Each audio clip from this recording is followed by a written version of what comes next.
Mag-ingat ka sa mga taong laging nagsasalita sa likuran mo.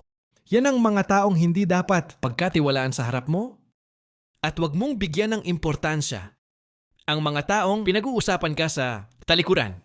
Kasi yung mga yan, pag nakatalikod din sila sa isa't isa, sila rin naman ang nagsisiraan. At pag nagkaroon ka ng pagkakataon na malaman kung sino ang naninira sa'yo sa likod mo, huwag mong patulan o pagtuunan ng pansin. Mahalin mo na lang ang mga taong tapat sa'yo at totoong tao sa harap at likod mo.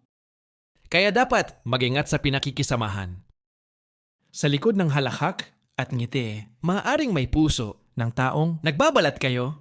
Mag-ingat ka sa taong doble ang karakter nito dahil ang totoong kaibigan ay ipaglalaban ka sa hirap at ginhawa.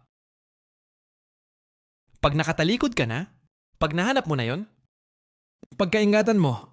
Kasi sa dami ng tao sa mundo, bibihira kang makahanap ng totoong tao na ipapakita ang totoong kulay nito sa harap man o sa likod mo.